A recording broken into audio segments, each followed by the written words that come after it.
വിദേശത്ത് ജോലി വാഗ്ദാനം ചെയ്ത് പത്തനംതിട്ട സ്വദേശികളായ പാസ്റ്റർമാർ കോടികൾ തട്ടിയതായ പരാതി 1 മുതൽ 12 ലക്ഷം രൂപ വരെ ഉദ്യോഗാർത്ഥികളിൽ നിന്നും തട്ടിയെടുത്തു.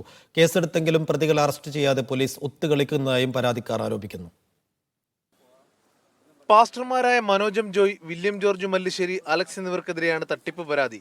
സംസ്ഥാനത്തെ വിവിധ ഭാഗങ്ങളിൽ നിന്നും 300-ലധികം പേർ തട്ടിപ്പിനിരയായി. കാനഡ അടക്കമുള്ള വിദേശ രാജ്യങ്ങളിൽ ജോലി വാഗ്ദാനം ചെയ്ത് പ്രതികൾ പണം തട്ടി. കൊച്ചി ആസ്ഥാനമായ ഐ ഇന്റർനാഷണൽ എന്ന സ്ഥാപനം കേന്ദ്രീകരിച്ചായിരുന്നു തട്ടിപ്പ്. 1,80,000 മൊത്തം കൊടുത്തിട്ടുണ്ട്. ഈ എമൗണ്ട് എല്ലാം വാങ്ങിച്ചു കഴിഞ്ഞിട്ട് പിന്നെ ഫോൺ വിളിച്ച് എടുക്കത്തില്ല, മെസ്സേജ് ഇട്ട് എടുക്കത്തില്ല. ഏജന്റുമാർ മുഖേന പ്രതികൾ ആളുകളിൽ നിന്നും പണം കൈപ്പറ്റി. കാനഡയിലും ദുബായിലും ഇവർ ജോലിക്കായി കയറ്റിവിട്ടവർ പലരും ഏറെ പ്രയാസപ്പെട്ടാണ് തിരികെ എത്തിയത്. ബയോമെട്രിക് കഴിഞ്ഞ് ജനുവരി 20-ാം തീയതി പാസ്പോർട്ട് സബ്മിറ്റ് ചെയ്യാൻ പറഞ്ഞ് പാസ്പോർട്ടും കൊടുത്തു, സ്റ്റാമ്പ് ചെയ്യാൻ വേണ്ടി എല്ലാം കഴിഞ്ഞ് പിന്നെ ഒരു അനക്കമില്ല. ഏകദേശം ഒരു വർഷത്തിന് മേളിൽ ഇവർ പാസ്പോർട്ട് കൈവച്ചിട്ട് നമുക്ക് വേറെ കയറി പോകാൻ പറ്റും. ഒരുപാട് ഓഫറുകൾ വേറെ വന്ന് അതിനൊന്നും കയറി പോകാനൊന്നും പറ്റാതെ ഹോൾഡ് ചെയ്ത് നമ്മൾ.